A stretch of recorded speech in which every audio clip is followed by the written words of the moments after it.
Okay, we're on. We're recording. Welcome. Thank you. Yes, I'm glad we finally got it done. Took a bit of time, so yeah, pleasure to have you on and to have this chat that we're going to have. Thank you. Yeah, no worries. So just quickly, so for my sort of my viewers and stuff, and a bit of an introduction on yourself and what you do over there in sunny South Africa. Yeah, of course, yeah. Yes, So yes, yes, yeah. yeah. So if you want to fire away, we're listening. So yeah, sure. I'm a healing and empowerment mentor specifically for women, and I'm helping them to break free of any limiting beliefs and fears, and to step into their radiant light and the power within, and to remember who we are, to truly remember who we are, that we are goddesses and that we are priestesses, and to start enjoying life again and live life in alignment, basically. Yeah. So you specialize in dealing with like sort of therapy in a sense of trauma. What do you necessarily do, through that sort of process, or what do you like basically find, even if it's like a common thing that are trapped in females, whether obviously I'd say the most common thing would be a form of abuse. But what is like the most common cause of trauma you find, and what do you basically do with that? Like in the healing sense. Yes. Okay. Yes. It really depends how someone is coming in. Some people they maybe know already that there is trauma as a child. Some people are unaware of that. So I do a lot with energy healing, with quantum breakthrough sessions, where I will bring you back to a specific moment in time where the trauma took place in a way, and then we're going to shift it. So I do a lot of inner child work, a lot of body work. So basically, like when there's a blockage within your body energy wise, to start removing it and let the energy flow again, because we can heal ourselves. I truly believe we can heal ourselves. Is this like a little bit like sort of psychosomatic therapy, sort of, in a sense? In a sense, yes, it's type of regression therapy, hypno, but in a very holistic way. I'm very in tune with myself, my higher self. So I'm being guided by my guides and my intuition and what I know and feel within. And from there, we start to dive deep in a way. Yeah. Cool. So how long have you been doing that for? So for me, it all started actually through my own healing journey. So like when I started to dive deep, and I think actually the the person that you're now seeing in front of you has been in the making for let's say maybe even over 20 years. It started in my teenage years already, but the older I was getting, the more that I was seeing that the outside world and also feeling that the outside world is really a reflection of how you feel within. So there were certain things that I felt like, okay, something is wrong, but I couldn't pinpoint it. So when I had my first medicine plant journey, it gave me access to something that I blocked away for 32 years. And because of that, because now making that, I always say the truth is your medicine. So making my own ugly truths the truth, by embodying that and accepting that and acknowledging that, that's where it started. And by going through my own journey made me realize that your own experiences and your own trauma, so to say, or your own stories, that's what you're bringing into this world. That's what you have to give. That's how you inspire. That's how you empower. That's what you can teach. Yeah. At least that's what I believe. Yeah. I when you said plant journey, or are you referring to ayahuasca? Did you find it through ayahuasca or another form of the plant medicine? Is that what you used? Or yeah. Yeah, so for me, it wasn't Mother Aya. For me, it was Aboga. Iboga, So yeah. that's they say the male version of ayahuasca. It's coming from Gabon, and my teacher always called it the plant of the truth. And it really is the plant of the truth. It's bringing you to the core of your being, if used correctly, of course. And that's what it did for me, at least. Yeah. Absolutely. Is Iboga the toad? Sorry? Is Iboga the toad? The toad, what do you mean by that? The toad venom. Is Iboga the toad venom? No, not that I know of, but I'm not sure what you're referring to. So maybe I don't know. I thought Iboga was the toad venom that you can have the synthetic version, and it's in the same category but a higher class. So you got your synthetic DMT that you can take, and then obviously. Okay, so yeah.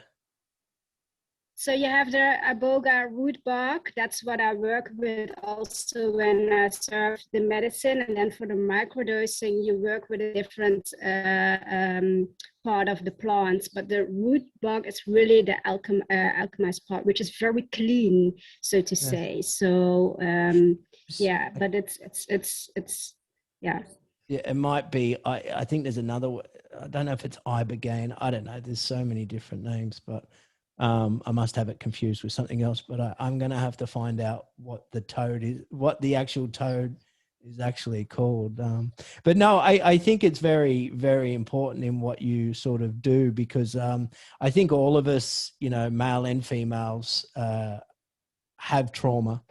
And a lot of us don't. And a lot of us obviously carry that trauma into sort of later life, late 20s, 30s, if it's not dealt with, in the sort of teenage years. But it's literally like you find it common in either sort of broken up families, or sort of if your childhood's unsettled, if you've moved from place to place or gone from schools, or, experienced abuse and all sorts of things. And it's definitely obviously trapped. If something happens between the ages of 3 to 10, or 10 to 15, it's trapped and it's suppressed and it's put somewhere. And usually you find that, and going to what I said before when I asked you about, is it like psychosomatic? So if you get psychosomatic therapy, you could get your leg sort of rubbed or massaged and go through all this therapy with that, and you could find that sort of trauma is trapped in your leg or whatever. But they say, like, we spoke last time real quickly, but and I did mention about yin yoga, that I found that yin yoga through sort of your hip areas and your hip flexors, a lot of trauma is trapped and built up there, a lot of stress, a lot of anxiety. And also, I'm not too much as what I know is past traumas trapped in that area that can be released through yin yoga. But I've noticed that, and I honestly believe a lot of people need to find it, or what causes, either bad behavior or, bad traits that someone might have. And it's definitely within most people. I'd say probably 90% of people, I think everyone carries trauma with. It's like we are clearing so much at this specific moment. We are clearing the trauma from this lifetime, but also previous lives and our ancestral lineage. So when one person in the family is stepping up, and doing the work, the dive deep, so to say, really facing your demons, looking yourself into the eyes and owning your story, owning all parts, the darkness and the lights. When one person does that, it will impact the whole lineage. So you won't carry over that trauma, your pains, onto your children, but it's only also going backwards. You're also healing your parents, so and the rest of the lineage. So it's beautiful, and you're quite right. Like, we store everything on cellular level, on DNA level, so we carry it within up until the moment that we start to face it.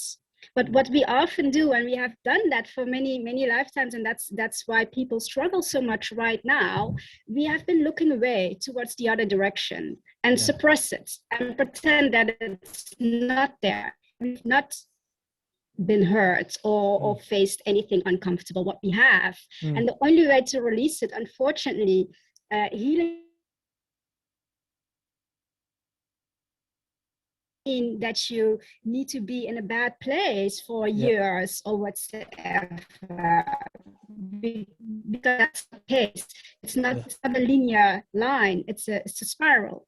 So you will have good days, you have bad days, but it's always a choice, and you can make that choice.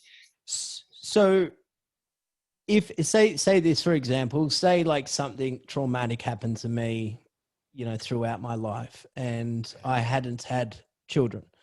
Let's say I never dealt with that, and I sort of had all these bad habits, bad traits, you know,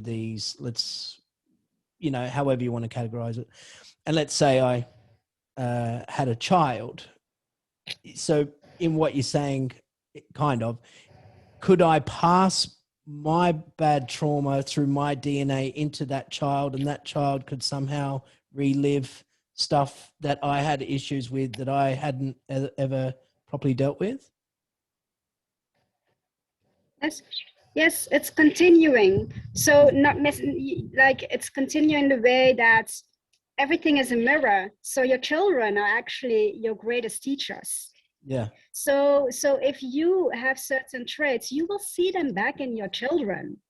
That happens often, right? So also with trauma, it often continues lineage after lineage up until, like I said, someone is stepping up, and it's not like it's really then healing it on cellular level. So really clearing the energy, not by taking pills and suppressing the pain when you feel uncomfortable or when you feel anxiety. No, it's going back to, like, okay, what do I feel? Why do I feel this? What is it teaching me? And not falling back in that victimhood, because you're not a victim. Everyone is responsible for their own life, because we are the creator. We're creating our own life. Yeah, so it's by taking that accountability and taking that responsibility for self that you're actually making the change. So what are some of the things that you actually go through or teach, or, you know, with dealing with people? Like, what are some of the things that you put into practice for people to relieve that sort of trauma? So for me, like, a lot has to do with stepping in your truths, but also knowing that you are not your story. So it's embracing the truth for what it is, and then absolutely let it go. Because we are not our feelings, we are not our story. But a lot of people, they identify with their stories, but their stories, I believe, for me, it's knowing that everything that I've went through in this specific lifetime, I decided on soul level already before I started this journey. So again, on soul level, I'm responsible for everything which is falling out. Also the bad things, also the traumas. And then it's coming back to that ownership, not pointing fingers towards others, but really taking it back to self, really coming back to self and taking that accountability. Because you are the only one who can shift it. But what we often do is pointing fingers and giving other people or the outside world, blaming others, judgment, a lot of judgment. But when you judge other people, you are judging parts within yourself that you haven't fully accepted yet. So it's going back to certain. Sorry? I said that's it. Yeah. I so noticed basically, I notice it a lot. Sorry, there's a bit of a delay. I wasn't cutting you off. I was trying to talk in, but yeah, I notice it a lot online, that usually, you know, if you see people lash out in, if you want to call it abuse, but when people get on the comment section and voice their opinion on others, you know, it's usually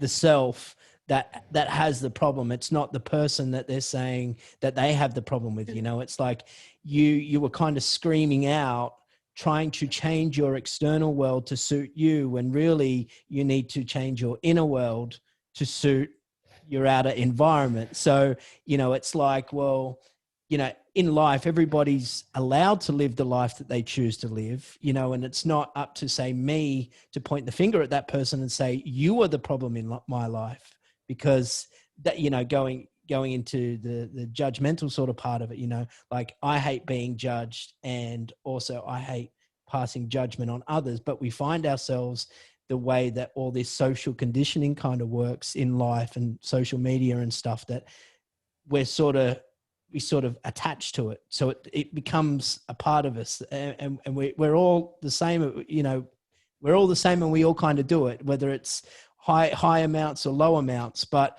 I going back to my point was, I see it online, and, you know, again, it's go within and fix yourself, and then, you know, your outer life will be better. And, or if not, pull yourself out of that, you know, equation, or remove yourself, you know, like let them be in their sort of reality life, but you take yourself elsewhere, you know, take yourself out of it. But as long as we keep speaking about them and me and them and us, there's division, there's conflict. Them is part of me too, because we are all connected, right? We're all one consciousness. So we shouldn't see it as separate of each other, because the biggest illusion is that they made us believe that we are separate of each other, that we are separate of God, because we are God. I'm the goddess. So as long as there, for example, is darkness in this world, I will carry this darkness within as well, because the collective and the world is also a reflection of me. So it's really coming back for everyone doing that inner work one way or the other, and stepping into your truth and into your authenticity. Be brave enough to have that voice, to step into your power, and to claim your space, and to claim your stage, and to stand for what you believe, and to know it to be true. Yeah, that's completely it. And I think that when you find that and you start to understand that about yourself, and what this sort of game or reality actually is, you know, that the design of the system, let's just call it the matrix. I always call it the matrix, but it's like we're projected into being like that, you know, and the more attached you get to the system, or how mainstream is, you know, because they always, you know, through race, they make us scared, you know, through sort of, you know, they use the word terrorist, or they use the word gang members, or they use the word, you know, so many different, and they put them in different categories to make us feel scared. And like, we get a lot of refugees over in Australia through Africa, and the media kind of makes you fearful of them, but at the same time, they themselves are fearful at us, or at white people, for example, because of how the media makes them out to be, if that makes sense. So it's just like this full circle, and it's always mainstream, it's always media propaganda that push this, that tell us that that's it. But, you know, we find that we fight with our neighbor, or we, you know, argue with people around us, but it's because we're being told that that's the normal way of life, and that's how we're meant to, you know, sort of associate or socialize with each other. Like, but realistically, we're all one. You know, we're all the same race. We all have the same color blood. We're all identical. The only difference is one's a male, one's a female. But apart from that, we are all the same. And yes, we are all one consciousness. And even there, yeah. Even there, like, you carry as much feminine energy as masculine energy, and I carry as much masculine energy as feminine energy. So everything is always in balance. Yeah. So well, actually, speaking of feminine energy, do you? I'm just going to ask you this other question. Actually, through this transition into the age of Aquarius, the age of Aquarius is of feminine, correct? Yes, the rising of the feminine. Yes. So would you say that everything that happened last year in 2020 with COVID and all this nonsense and all the craziness with America being flipped upside down with Black Lives Matter riots and the election and all of this crazy stuff. Could you say that that was almost the equivalent of coming to that end age of Aquarius, and like in a sense, the Earth was feeling or experiencing sort of like a birth, like a rebirth, and that's why there was so much tension throughout the world last year in 2020 at the end of this age of Pisces cycle, moving into Aquarius? I think we have been working up to this for quite some years already. And last year, Corona, the crowning, was actually the year where there was the mass awakening. But like it has been playing out, like a lot of people woke up, and what is waking up, so to say, because you will always be learning more and more and more. And when you think you know, you still don't know shit. But a lot of people woke up, so to say, at 9/11, and then 2012 was a turning point, and last year was the big like eye-opener for many people, and still a lot of people do not see what both you and I see, for example. But I think on soul level, all these decisions have already been made. And also to go back to what you're referring to just before this, in terms of division of race or religion or whatever, like all the labels and boxes, we need to let go of that, because that's not who we are. And many of these labels, they are created for us to feel separated from each other. And it's so always as long as we keep, it's always the left as well that's pushing it. It's always that sort of side of it. You know, if you have a disagreement with somebody that supports the left, that their only sort of backlash towards you is calling you a name. So you're either a racist, you're either a bigot, you're either a xenophobe, you're a xenophobic, you're either white supremacist, you know, you're this, you're that, like, you know, cancel culture and all this woke mentality that's just really, really dividing even more, you know, like whatever's driving. You must not forget, like, look at history, and I'm all about leaving our stories behind, don't get me wrong, but look at history, what has playing out. If you look at racial differences and everything there unfolding, there needs to be a lot of redemption from all people involved, but specifically from some groups. And that is again coming back to that ownership, to really like owning that part too, like, okay, you know, history is in the past, but shit happens and it's not okay. And yes, we need to leave it in the past, but in order to actually change it, we first need to acknowledge it, that it happened, and then step into that redemption in order to absolutely let it go.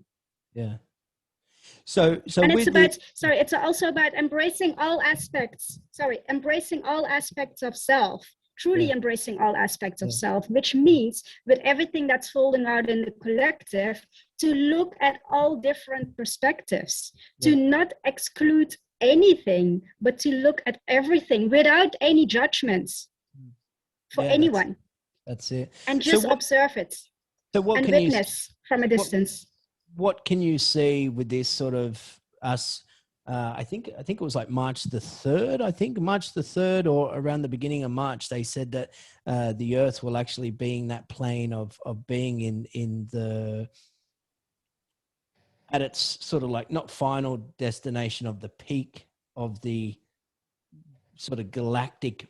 I don't know how to put this without it sounding silly, but the Earth will be within the Aquarius plane by the 3rd of March or whatever. But from now and onwards into the future, like, you know, looking back at history again, you know, like so much war torn, so much divide, so much conquer, so much, you know, white man just came through and invaded all the lands and wiped out tribal people and enforce this sort of Western adoption onto people, you know, whatever. So you can see like the last 2,000 years in this sort of biblical sort of time is so connected to a lot of war. But now being in this age of, you know, Aquarius, whether we do shift into, you know, that 5D ascension and that light and that love and that age of feminine, that hopefully we might see a lot of time of peace, a lot of time of happiness, a lot of time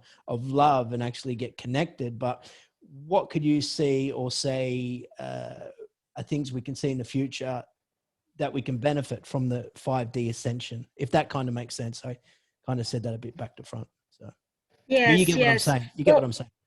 yeah, so I honestly believe, like, you have the saying, as above so below, right? As Yeah. the soul, so no. So what's playing out here, we are actually in a galactic war in a way, but Yeah. also what we are experiencing as humans at this moment, we are in a conscious war. We are in a war, but it's a war on a consciousness between the darkness and the lights. So what happened in the past, that's how I would say, is that the darkness overtook, and there will always be duality, because that's part of the human experience. That's how the universe works. So there will always be darkness and there will always be light.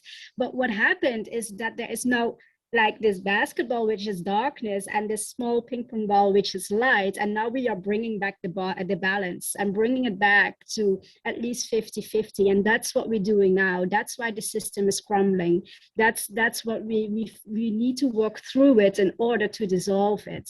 And I honestly believe that we are going into entering a beautiful time where there is much more balance. But before we get there, we first need to clear all these dense energies, and there will be more division first before we really step into that.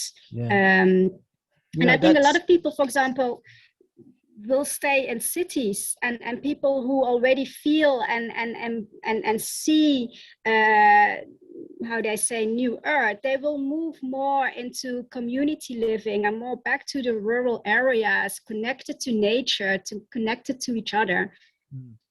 Yeah, no, you're completely right. Last year I spoke a lot on it, that, the whole wearing of the mask, stealing our identities, psychological warfare, like everything that happened last year was just an attack on our human spirit. And, add the great conjunction together with that, and this shift and this ascension and the great awakening, and tie all these things, together, and ancient prophets that used to speak, and all of these things. And, you could tell that this was something far more greater, and being played out on outside of this sort of three-dimensional world, that it was, some form of cosmic battle, a race war. I've heard people talk over, like, probably 6 to 8 years ago, speak about the Akashic records, and say, that this has always been a race war, and some have control of the earth, some don't, and through entities and stuff like that. And, it's you can see it, you can feel it. And one thing I've said to many people, but on the 20th of December, so the Great Conjunction was meant to be the 21st of December. And through sort of what the British Empire has ties to, so the Commonwealth countries, so say Canada, New Zealand, Australia, 3 examples. I know that there's more. But through mainstream media, TV, they were projecting worldwide, and it was on cue, literally on cue. Like, it was like 3, 2, 1, boom, worldwide. Let's project this global lockdown, almost like on the 20th of December. So from the 20th of December, so saying the 21st of December up until the 24th of December, that we were limited to how many people we could have in a house. They limited us to places of prayer, places of worship. We couldn't go to church. They were restricting us. And I was just like, I seen that, and I'm like, oh my God, like, this is at the same moment, that the stars were meant to come into that alignment, and the Great Conjunction was meant to happen, that they were trying to close that greater collective of good through closing and shutting down places of prayer at such a sort of, like, okay, so, it being Christmas time, but such a get together time where we're all, close to families and stuff like that. And you could see it. And it was just so weird that beyond this realm, and how they're projecting it, like it, to me, it was crazy. I'm like, oh my God, because they done the same thing in like March last year when they closed down the places of prayer, places of worship. They were closing that big collective state. And it is like, you know, if you connect the dots, you will find that the elites or whoever's narrating this or whoever's running this ship, you know, is playing this out through a sort of a sort of space war, space battle, you know, however you want to call it. And just this downright war on our consciousness, you know, they're breaking the human spirit. Again, psychological warfare, an attack on our consciousness, and an information war all at the same time, you know, like, and look at what they're trying to push us into, this digital sort of surveillance state with this, you know, vaccine program and all of this sort of stuff that, you know, you look at who's in charge of that evil sort of way, and it's like this fascist lifestyle they're pushing us into, and it's absolutely, you know, when I feel like I can see it and I can feel it, like, to me it's bizarre, because, like, you know, I'm not plugged into that mainstream push, like how they try and project the subliminal programming and try and make you, you know, if the TV wasn't telling, go. Yeah, but that's the mind control and the Exactly, manipulation yeah. that we have been living in for many, many years, also over many lifetimes. So it's really difficult for people to break free of that, because then you literally need to let go of everything that you ever learned in life. And that's hard, because of course mainstream media is owned by these families, so you will only see one narrative. So you really need to go, I believe, within, but also look at alternatives online, or do your own research by going down the rabbit hole in order to find the information, and then start to feel again what resonates with you. Because that's the thing, we got so disconnected from self that we do not feel, and they're projecting so much fear into the collective. It's all fear. Everything is just in fear, and everyone is in fear. So it's very difficult to then step out of that, because we are afraid also to feel. Because we think when we really start to feel, it's only becoming worse, but it isn't.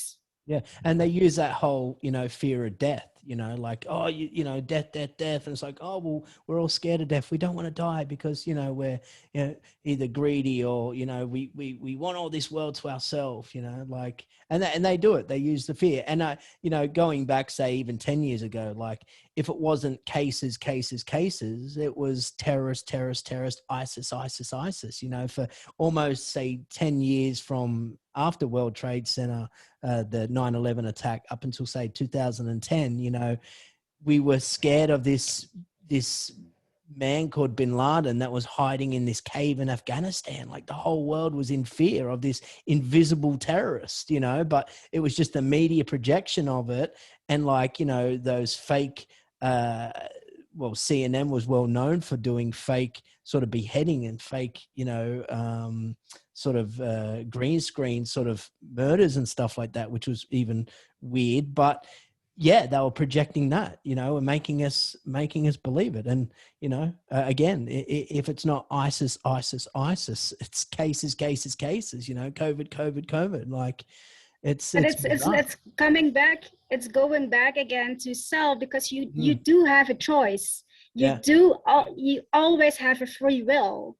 So that's the thing that people need to remember, that people need to start feeling. You have a free will, you have a choice. Are you choosing the fear? Are you choosing to stay in the manipulation and in the mind control? Or are you choosing love? Are you choosing upliftment? Are you choosing life? And there is, like you correctly said, since last December, like, beautiful energies are coming in, and still, like, the light which is coming in is amazing. And many of us are grounding that light, embodying it. And the more we clear, the more we release. Like, Ascension to me is like really letting go of all your fears and all your limiting beliefs, in order to embody more light, in order to embody the love within. And as we embodying more, we are rising up, we spiraling up. By that, actually, we are descending. And descending to me means that we are embodying all the knowledge from our ancestors, from our star brothers and sisters, from our higher self, from our soul. And we are embodying that knowledge because we don't need to read any books. We know everything within. So it's going like this ascension process and this ascending, it's going hand in hand. The one will not happen without the other. But you need to completely break free of first and foremost mainstream media. Yeah. You should not be watching TV, you should not be listening to the radio and whatsoever, but rather go back to self and take this time to really do that and accept what is, how difficult that may be.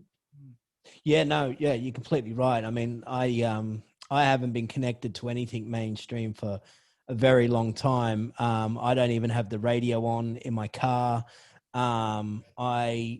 I'm completely disconnected from it, you know, and I can see this differently. Like up until probably maybe early January, I kind of had to detach myself from a bit of it because I was consuming a lot of it. You know, like I've started to tap into something probably over the last 2 years where I can see things completely different. You know, like my intuition is picking up on stuff, and you know, the only way to say it is like, you know, either I'm in that awakening stage or I'm awakened, or however you want to put it, or whether, you know, I'm one of those sort of in that ascension time, and I'm however you, whatever category I might put myself in. But I can, for the last 2.5 years, I've been able to see through a lot of stuff, you know, like through the bushfires that happened globally, you know, all of this definitely, not only in the last 2 years has been an agenda being played out,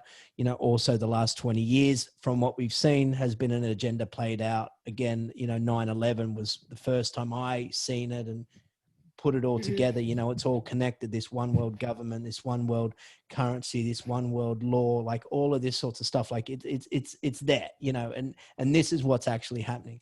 But yeah, look, I I kind of took to my Instagram and, you know, created this YouTube channel to reach out to people to try and share that message, because we're all here and there getting censored and, you know, limited to what we can say and speak and stuff. So I use my Instagram and this platform to just sort of awaken people, you know, like, you know, just this message to say, look, you know, like we need to take those steps and we need to see through these things and, you know, go within, get connected with ourselves, and sort of in a sense make some sense of a plan B. Because, you know, you look at, you know, last year with the issue with the toilet paper and the panic buying, you know, it really exposed how vulnerable we are as a species, that, you know, a fake pandemic occurred and, Well, you know, is it vulnerable, or is it just stupid in a way as well, to just like as a bunch of idiots to just do what has been told? I mean, come on, start thinking for yourself and start feeling for yourself, right? Yeah, that's it. So I mean, yeah, I've been sort of over the last 12 months trying to get out of, sort of get off grid in a sense, you know, to try and not depend, although I'm not there yet, but try not to depend on the main sort of supermarkets and try and get my food from elsewhere, you know, not be a part of it. Because yeah, where they're trying to steer the public, you know, with those food sources, like it's, yeah, I think that in the future to come, if you don't cooperate with the agenda that they're trying to push, that they will prevent you from buying food or getting food. And I've noticed that. So I'm been preparing in case that happens, you know, and making those steps. So Yes, and I think that's where we at right now, is to also, we know like about what's happening in the world, and it's also time to not only be focusing on that darkness, but to start to create and to start to envision how we want to see the new world, and focus on that in the creation part, on the positivity, on the upliftment. Because like, I'm not here to convince anyone of my beliefs. or how I see the world. You and I both, we can only plant seeds, and then it's up to every soul what to do with that, how to take that in and act on it or not.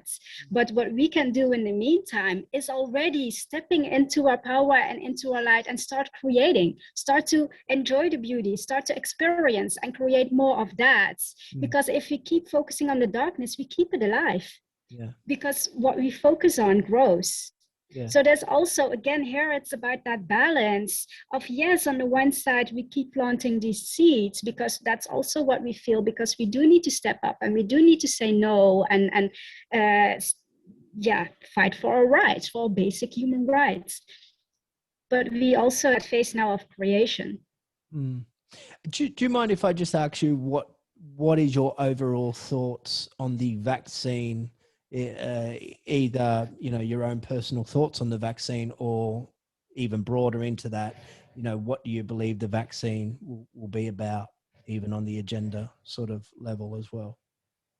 Yeah, so to me the vaccine is about total control of humanity. They basically do you think that the vaccine could also be, I'm gonna sort of chime in, sorry, I won't cut you off. No, go ahead.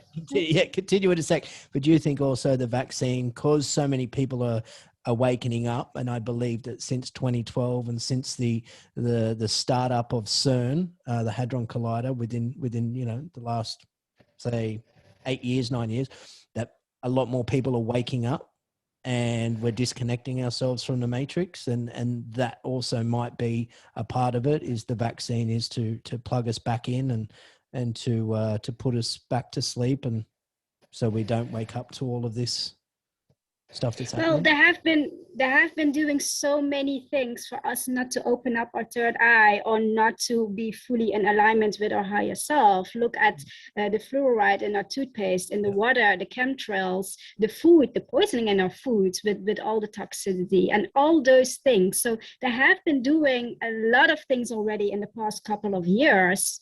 And I think this vaccination, like it's well known that they want to depopulate, right? That they want less humans in this world. So the other thing is that they want to fully control us. So it's not about just one vaccine, because it's going to be more of those in a row. And it's about really taking control. Like, maybe you don't even feel empathy anymore. So all your feelings, everything that's making us us, because that's going to be gone. Well, for me, that's an absolute no-go. And I'm against the vaccination, same as the masking. I don't wear a mask. I don't own a mask. Still, in South Africa, it was mandatory since the beginning of last year, April, when we went into a full lockdown. But I'm not giving any consent to that, and I'm not selling my soul to the devil, literally to the devil. And that's what's happening to me in the world. Is like, people are so obedient, and a lot of people are happy and waiting for the vaccination, right? Because then we go back to normal. But the world was not normal.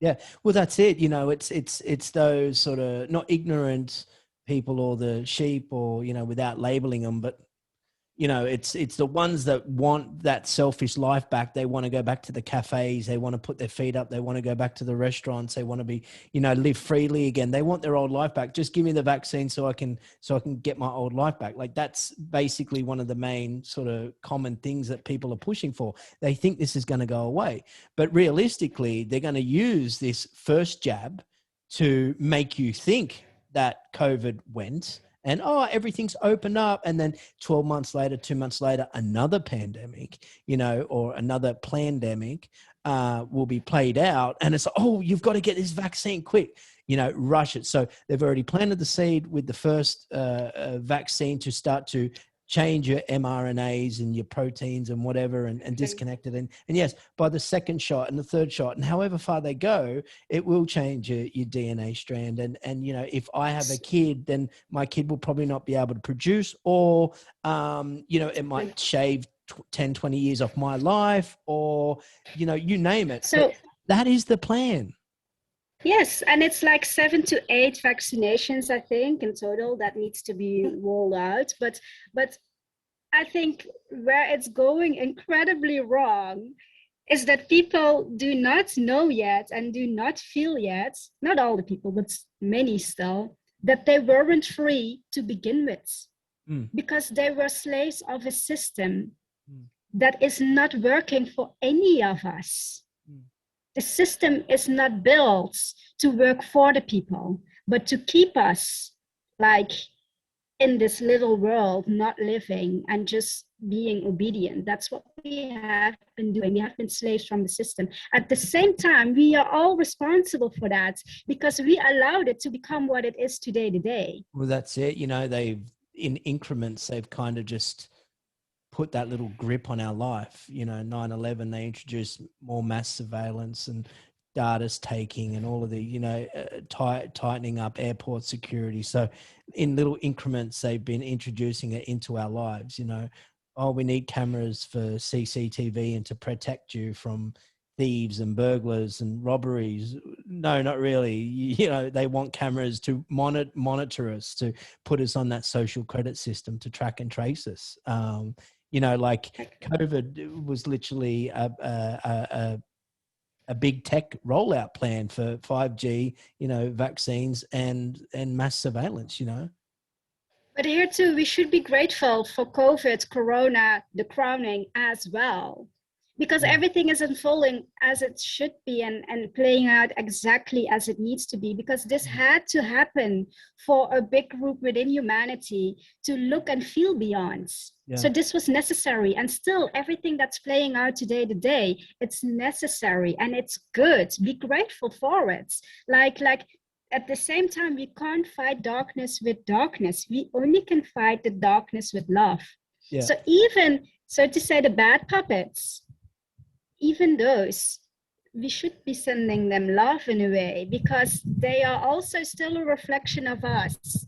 Like what we see unfolding in the collective, it's a reflection of humanity. And then you see actually in how much pain humanity still is. Because that's showing now. Yeah, well, I mean, we're brought into this sort of world and it's toxic and we're pretty much slaves. You know, a lot of people do not realize, but you know. But it's also by choice. We all chose to be here now. Yeah, I get that. But you know, like you follow, you know, you get brought up in your teenage years, late 20s, and you're told, oh, get a partner and settle down and have kids and get a mortgage and get a home, you know, yay, have, you know, plan that holiday. But 365 days a year, it's on repeat. And what have you done? You've just completely restricted yourself from life and you're trapped. And it's like they trap you to have that life because you can't do anything. You have to keep going to work. You have to keep being a good citizen. You're trapped in this 25-year mortgage debt. Oh, we can't afford it. Oh, let's go and get a credit card loan. Let's go and do this. Let's go to, oh, you know, public schooling, this, you know, then they go and plant McDonald's and KFCs on the corners, and you can't be bothered to cook, so we go get drive-through, and it's just, you know, boom, boom, boom, and then health risks rise, and it's like that's what they breed, you know, and it's like, yes, no, absolutely, and that's what's making it so difficult. It's that programming, and we all have been programmed, no exception. Yeah. It happened to every one of us. It's only, I feel, everyone's own responsibility to also break free of that. And again, we all chose to be here. So it's the choice that everyone is making right now, how to navigate through this chaotic period. Yeah. You know, I can recall, like, growing up, you know, if I was to say something that, not offend somebody, but if I was to say something, you know, I was always told, you can't say that, you can't do this, you're not allowed to do that. Like all of these things we're told, you know, like you've got to follow a narrative, you've got to follow the crowd, like you've got to believe this certain thing. But it's like, no. Like if I speak differently and I speak to someone else, like it's up to the two not to, in a sense, argue with differences. It's like, well, I have a belief, you have a belief, you know, let's talk between us and figure out what makes us believe like that and question us and get to know each other and like, you know, and break those walls down, break those barriers down and, you know, break the facade, and you'll find two very similar people while one's saying you can't, you know, and that is the world that we sort of, well, you know, late 90s, 2000s, not now as much because more people are sort of all opening through the podcast world, through, you know, in a sense, sort of social media. So we're all sort of opening up. We're all started to understand. We're all sort of intertwining a little bit, not as much as what we should, but you know, it's happening. So, and it's so Are we weird. stepping in? There you go. Yeah, we're stepping into a purpose, and I think that's going hand in hand with the authenticity and speaking your truths, what you're referring to. At the same time, I feel you can say anything in this world as long as you do it with love and compassion. That's it. And without any judgments for self, therefore the other. And I think there is where it's often going wrong. But everything is a mirror. People also must remember that. So when you start to see and feel that and know that, then you know that the other is you. Yep. So in a way, the biggest joke is that we're constantly speaking to ourselves. Yeah, no, you're completely right. I see that. I see that all the time. I see it all the time. You know, it's such a strange world we sort of live in. You know, it's all an illusion, a sense. You know, like it's a stage or it's a theater. Yeah, it's a play. We're playing in a movie, and we all playing a certain role, and we literally projecting our soul into this hologram. That's what we were doing. So we can change at any moment in time. That's how powerful we all are. We are the magic. You know, something I'm going to share this with you, but you kind of like publicly, for the first person I've told, I've said it to someone else. I had this very bizarre experience on Monday.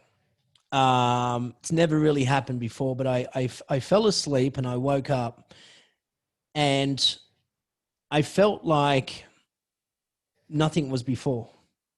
I felt like I had this feeling of there was no past me, you know, not even the sense of my life before the moment I fell asleep, you know, say from birth up until when I fell asleep on Monday, that life never existed and there was no memory of that life. And I came to and I woke up and I'm like, everything that ever has been and was of nothing. And I was just in that now. I was just in that present moment. I was just experiencing that and was like not even to say that life was a dream. It was so bizarre. And in a sense, it was good because it was like a bit of a reset, you know, and it took me a couple of hours to come to, but all honesty, I had no connection with any past memory. I had no connection with any past self at all, period. You know, that's never happened to me at all. You know, I've had some wild meditation moments and, you know, I feel like I've gone to sort of a platform and connected to my sort of higher self. I've had, you know, through meditation practices, like feel like I've left this dimension and gone to another and come back to this body. But that was very bizarre. And, it makes me realize beautiful though. Well, it makes me realize that we are very, very, very powerful, and deep down, that is what they are scared of. They are scared of us, you know, tapping into this and getting in tune, because it's always like, look over here, chaos, chaos, chaos, all this world drama, look over here, because they're distracting us from this thing here, this one self, this powerful body, vessel. Yes, because when we start to heal, we start to feel, and all our gifts are coming online. Our third eye is opening, will come online. You will have the gift again that you can communicate telepathically. So many things. You can channel information, you can download. There's so much. And we are all that gifted. I'm not an exception. Everyone can do that.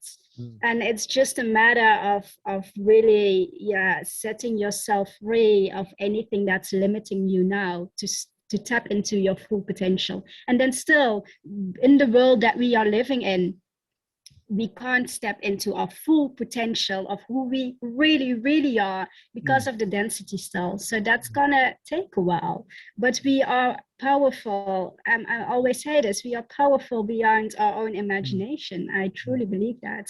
People don't know. Yeah. You know, and one thing too, to add with that, like, you know, let's say there's 7.7 or 7.8 billion people on this planet. Like, it's out of the tens of thousands of years that this species or this sort of evolved version of us is here, like over those tens of thousands of years, that we are all here at that number of being 7.8 billion or 7.7 billion. We're all here at this present time, you know, as reincarnated souls. We're all here right now. For what purpose? You know, whether we're all here now to experience something. And one thing that's rather not alarming, but one thing I kind of see in a view sense is that out of all the hundreds of years, thousands of years that we have been these reincarnated souls, and yes, that we have had this choice, that we're almost looking at this sort of global crisis that they are labeling it as climate change. But one thing I can agree on is, you know, I feel the oceans are dying. Yes, animals are being extinct. Yes, water's drying out. And yes, in a sense, we are overpopulated. But through all the pain humans have put towards the earth, mining, all sorts, you know, the agricultural industry and the slaughter of animals and all of these things, that by choice and us all being here, that whether we're or not, again, being reincarnated souls, if we're all here to experience this, and whether this, you know, I'm not saying like a global catastrophe is going to happen, but maybe something like, you know, Mother Earth is showing our sort of collective souls or our consciousness, like her pain, you know, and we're all here at this present time to witness this moment. So for me, climate change is again fear-based. I don't believe we are overpopulated in this world. Absolutely not. Not necessarily overpopulated, but in a sense of sort of resources and sustainability, in a sense of, everything. Of food consumption, like food, that what food we need and how everything is in abundance. Everything is in abundance, but it's not divided correctly right now. But there's enough food, there's enough water for everyone. And again, also the climate, like Mother Earth, is constantly changing. We are going through the same phases every 100,000 of years, but I honestly believe that also Earth is a reflection of us as the human collective.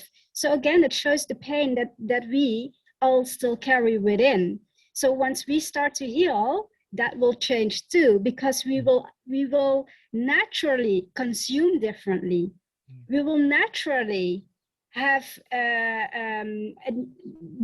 are willing to treat Earth better and our oceans better and all these things. So it's all, again, it's all connected in that way. So yes, we need to treat Earth much, much better, don't get me wrong. But I think a lot of the propaganda here too with climate change is fear-based. Just look back in the couple of 20 years, what agendas have been playing out.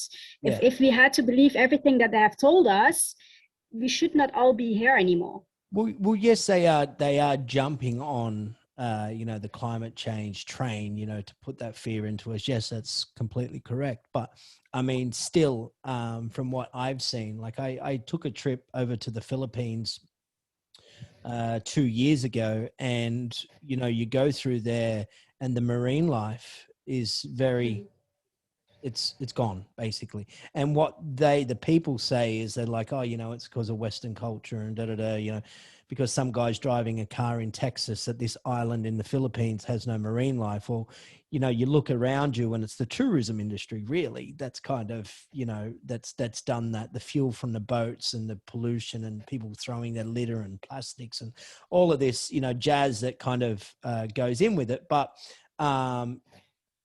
here it's coming back to you as the human being. Yeah. If you respect yourself, you will not leave your trash around. Yeah. So again, if you love yourself and care for yourself, you will treat all those places, even the touristic places, you will treat them differently. Yeah, no. Yeah. But you know, I still though, we are causing a bit of an impact somehow. I think we do need to clean up our acts. Yeah. Yeah, we do need to clean. I agree. Yeah, we do need to clean our acts up. Like I'm thinking, how can I, you know, with my work, you know, because I think the future, they want to have a carbon tax. They want to tax the people on their carbon footprint. Yeah. So like I'm thinking now, well, rather than jumping on the lounge at 6 o'clock to tune into the local news to find out where I can get my vaccine, like I'm unplugged from that thinking, okay, what can I do now that's going to help reduce this carbon footprint? And, you know, what can I do? But my long-term goal, you know, I'm trying to get off grid. You know, my plan is for the veggie garden, for the roaming chickens for eggs. And, you know, even though there you go. There are your answers: solar energy and more sustainable living. But yeah, that's it, you know. Yeah. And I've bought, even though, are you plant-based? Do you? Yes. You don't eat meat? Yeah. I've tried to cut down on it, but I feel that, you know, we're omnivores a bit and we got to introduce it. But I did hear something that we were sort of plant-eating creatures a while ago, a long time, tens of thousands of years ago, but we've adapted to eating meat. So yeah, I ate meat like a couple of years ago. I stopped eating meat, and for me it was just back then I was working in climate change, and I was like, I can't eat meat anymore. But it was also that I just felt better in my body, and that's why it's so easy for me. I was just going to say I cut out cow's milk, I cut out lamb, I cut out pork, and a few other. The only thing I'll eat is just grass-fed beef, kangaroo, and that. But I'm trying to disconnect from it. It's very hard, you know. But the way I kind of look at it is, if I have one chicken a week, or if I eat 100 grams of salmon, you know, a week, or if I eat a couple of kilos of a steak a week, you know, in that 365 days, I might be responsible for the death of 50 chickens, a cow. Like, you know, I'm not that sort of wasteful sort of person that's, you know, consuming all this food and whatever. So I kind of look at it that sense, but I do want to, for health reasons and, you know, to play my part in this world, I do want to get completely. Yeah, I believe everyone needs to do what feels good for him or her. If everyone keeps thinking like that, like, oh, if I just do this, then it doesn't have that impact, we still have that impact. Yeah. So I feel sometimes that there's a more drastic change needed. But again, people need to listen to what they feel in their heart and what's working for them. And that to me is the absolute most important thing. And to just go back to something that you pointed out previously, that's being in the now moments, because that's also so important, to be in the now, to absolutely be in the now. Because when we in the past, we are most of the times reminding ourselves about pain or uncomfortable feelings. When we thinking about the present, we are in anxiety because there's so much uncertainty. But when we in the now, and the now is that's the only thing we have, everything is quite perfect.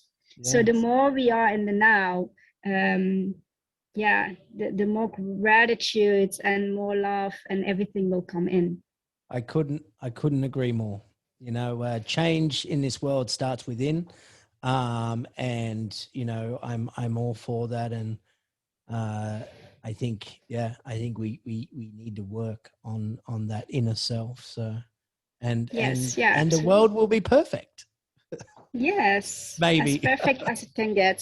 So, No, absolutely. We will get there. yeah, It's a beautiful journey, and we all in our own phase in that journey, and that's the yeah, beauty of it.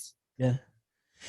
Well, yeah, I don't know about you, but I feel like we've got everything there. Very well. I mean, we could call it a wrap if you want, but Yes, yeah, I also need to go, so yeah, yeah. yeah. I know we're pushing the time. I mean, I can always talk.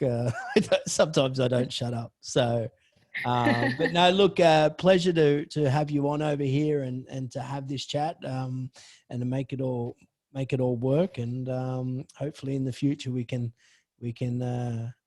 chat again and touch down on where we're at in this current pandemic or wherever they Yeah. take us. So yeah, so but no, pleasure to have you on and have a chat. It was great. So yeah. Yeah, thank you for having me. Yeah, no It worries, was all great good. connecting. So I'm just I'll just end this here.